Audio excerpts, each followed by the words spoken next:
ಚಂಪಕಧಾಮನೇನು ಅಷ್ಟು ಸರಳವಾದವನು ಅಲ್ಲ.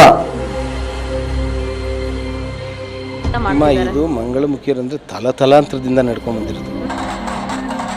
ಒಂದು ಮನೆ ಇಲ್ದಿದ್ದಂಥ ಜನ, ಸೈಟೇ ಇಲ್ಲ, ಯಾವುದಾದ್ರು ಮನೆ ಕಟ್ಟಬೇಕಪ್ಪ ಏನು ಮಾಡೋದು ಅಂತ ಅಂದರೆ ಈ ಚಂಪಕಧಾಮ ನೆನೆಸ್ಕೊಂಡು ಆ ಸುವರ್ಣಮುಖಿ ಒಳಗೆ ಸ್ನಾನ ಮಾಡಿ ಅಲ್ಲಿ ಬಂದುಬಿಟ್ಟು 2-3 ಕಲ್ಲಿಕ್ಬಿಟ್ಟು ಅಲ್ಲಿ ನಮಸ್ಕಾರ ಹಾಕ್ಬಿಟ್ರೆ ಅವ್ರಿಗೆ ಮನೆ ಕೂಡ ಆಗುತ್ತೆ.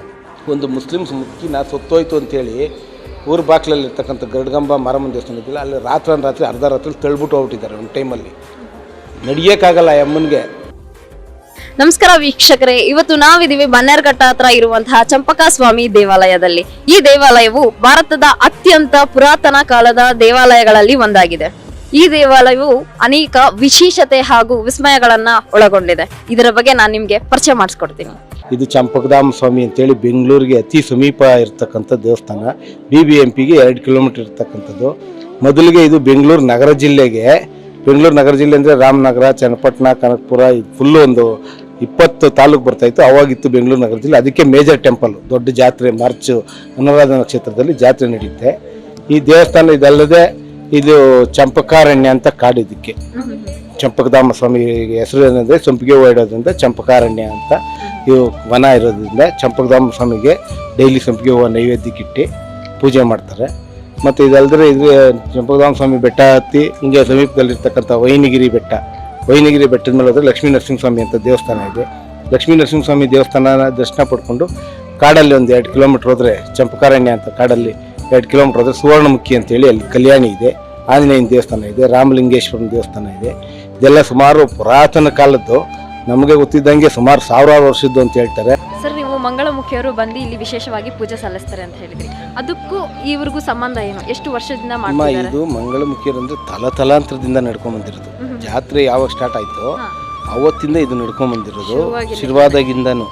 ಅದರ ವಿಶೇಷ ಏನಂದ್ರೆ ಸ್ವಾಮಿ ಎಲ್ಲಾ ತರದ್ದು ನೀನು ವರ ಕೊಡ್ತೀಯ, ನಮಗೂ ಮುಂದಿನ ಜನ್ಮಕ್ಕೆ ಮಾಮೂಲಿ ಹೆಣ್ಮಕ್ಳ ಥರ ಇರೋ ಥರ ವರ ಕೊಡು ಅನ್ನೋ ಥರ ಕೇಳ್ಕೊಳಕ ಸಂಪ್ರದಾಯವಾಗಿ ಅವ್ರು ಅರ್ಕೆ ಹೊತ್ಕೊಂಡು ಅದು ಮಾಡ್ಕೊಂಬರ್ತಾರೆ. ಇದಕ್ಕೋಸ್ಕರನೇ ಬರೋದು.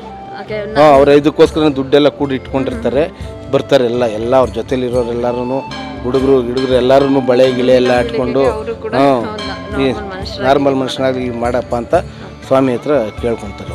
ಮಂಗಳಮುಖಿಯರಿಗೆ ಅವ್ರಿಗೊಂದು ದೇವರು ಅನ್ನೋದಿರುತ್ತೆ. ಅವರು ಒಂದು ಅರ್ಕೆ ಮಾಡ್ಕೊಂಡಿರ್ತಾರೆ. ಅವ್ರಿಗೆ ಕೆಲಸ ಒಂದು ಕಷ್ಟ ಸುಖ ಬಂದಾಗ ಅರ್ಕೆಗಳು ಮಾಡ್ಕೊಂಡು ಆ ಅರ್ಕೆಯನ್ನು ತೀರ್ಸೋದಕ್ಕೋಸ್ಕರ ತಮಿಳ್ನಾಡಿಂದ ಬರ್ತಾರೆ.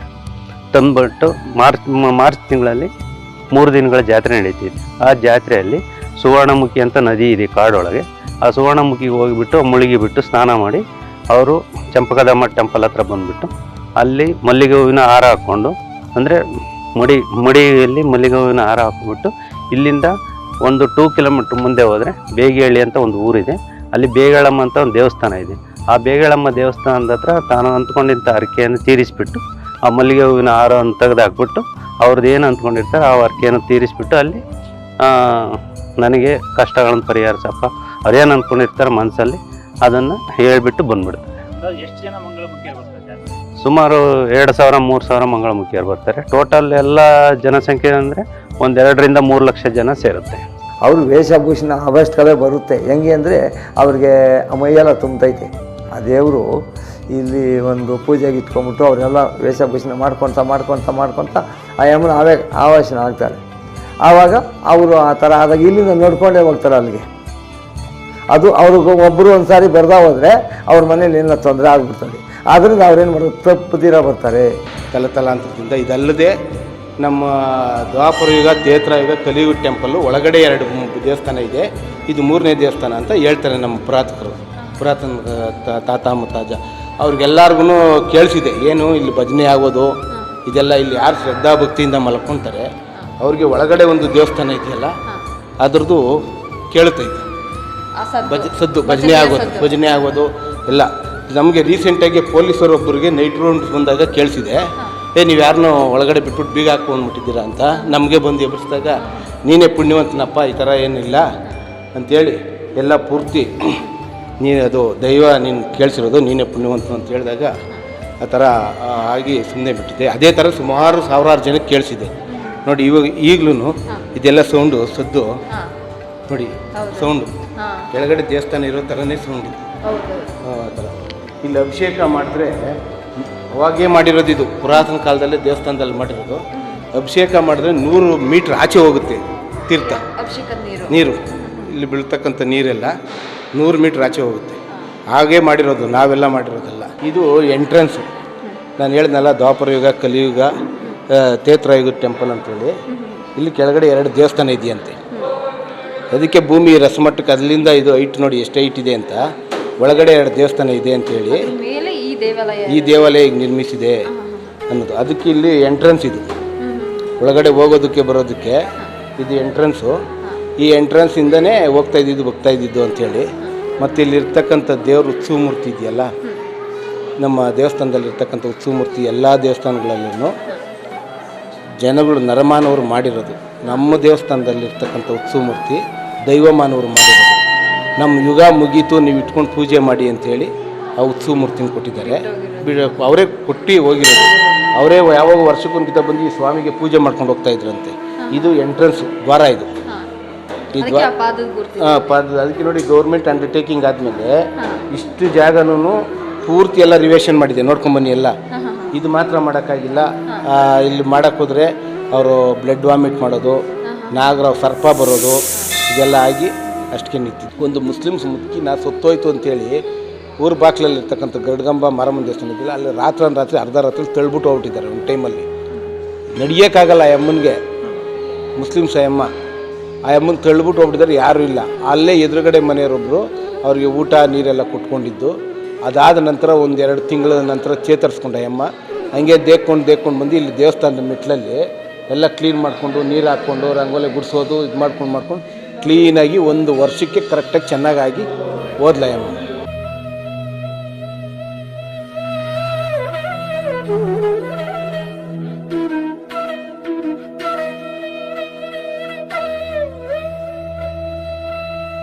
ಇಲ್ಲಿ ಲಿಪಿ ಕೆತ್ತನೆಯ ಕಲ್ಲಿದೆ ಒಂದು, ಇದಕ್ಕೆ ಪಾಪನಾಶನ ಕಲ್ಲು ಅಂತ ಹೇಳ್ತಾರೆ. ಇದ್ರ ಸುತ್ತ 3 ಸುತ್ತು ಸುತ್ತಿದ್ರೆ ಪಾಪಗಳೆಲ್ಲ ನಿವಾರಣೆ ಆಗುತ್ತೆ ಅನ್ನೋ ನಂಬಿಕೆ ಇಲ್ಲಿದೆ.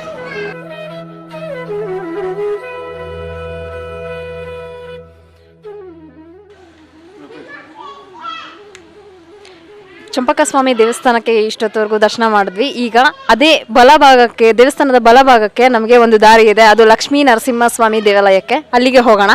ಅದ್ರ ಜೊತೆಗೆ ಲಕ್ಷ್ಮೀ ನರಸಿಂಹ ಸ್ವಾಮಿ ದೇವಸ್ಥಾನದ 2 ಕಿಲೋಮೀಟರ್ ನಡೆದ್ರೆ ಸುವರ್ಣಮುಖಿ ಕಲ್ಯಾಣಿಗೆ ಹೋಗ್ಬೋದು. ಬನ್ನಿ.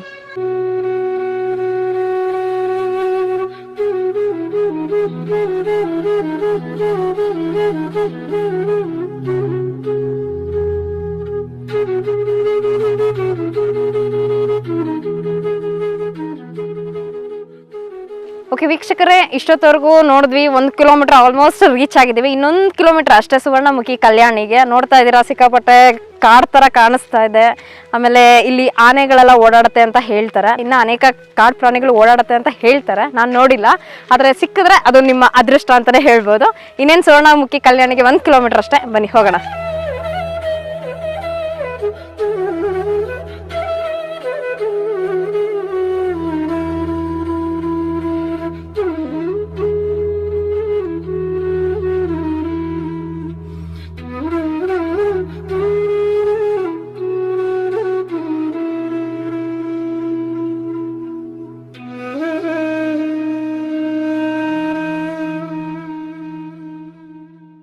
ವೀಕ್ಷಕರೇ, ಇಲ್ಲಿ ಸುತ್ತಮುತ್ತ ನೋಡ್ತಿದ್ದೀರಲ್ಲ, ಕಲ್ ಮೇಲೆ ಕಲ್ಲಿಟ್ಟು ಮನೆ ಥರ ಕಟ್ಟಿದ್ದಾರೆ. ಇದೇನಕ್ಕೆ ಅಂದರೆ, ನೀವೇನಾದರೂ ಸ್ವಂತ ಮನೆ ಕಟ್ಟಬೇಕಾದಲ್ಲಿ ಈ ಥರ ಕಲ್ ಮೇಲೆ ಕಲ್ಲು ಇಟ್ಟು ಮನೆ ಥರ ಕಟ್ಟಿ, ಇಲ್ಲಿ ಪಕ್ಕದಲ್ಲಿ ಕಾಣಿಸ್ತಿದೆಯಲ್ಲ ಕಲ್ಲಿನ ಗುಡ್ಡೆ, ಈ ಗುಡ್ಡದ ಸುತ್ತಿ ನೀವೇನಾದರೂ ಮನೇನ ಕಟ್ಟಬೇಕು ಅಂತ ಅಂದ್ಕೊಂಡಿದ್ರೆ ಇಲ್ಲಿ 7 ಸುತ್ತು ಸುತ್ತಿದ್ರೆ ನೀವು ಅಂದ್ಕೊಂಡಿರೋದು ನೆರವೇರುತ್ತೆ. ಅಂದರೆ ಸ್ವಂತ ಮನೆನ 1 ವರ್ಷದಲ್ಲಿ ನೀವು ಕಟ್ಬೋದು. ನಿಮಗೇನಾದರೂ ಮನೆ ಕಟ್ಟಬೇಕು ಅನ್ನೋ ಆಸೆ ಇದ್ದರೆ ಬಂದು ಈ ಕೆಲಸನ ಮಾಡಿ.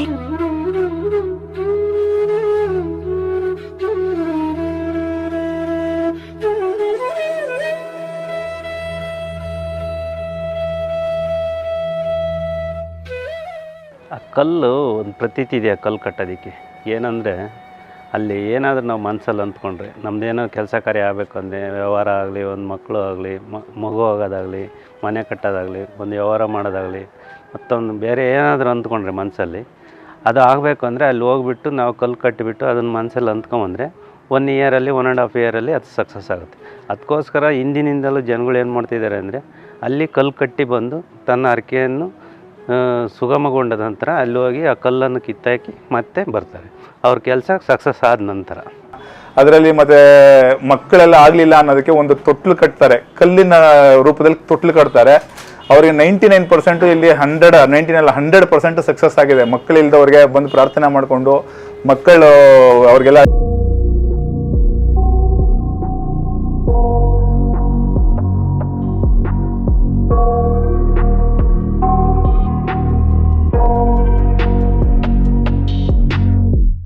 I got nightmares in my head, I fear that the thoughts build up until I can't hear, that my mind fills up into a creature, and it haunts me somewhere much deeper. Anxiety, filling up every space, no privacy, and silently, it could build and build until you finally see, whoa, it's taking over, damn no closure, moving closer. No exposure, I just wanna be a loner.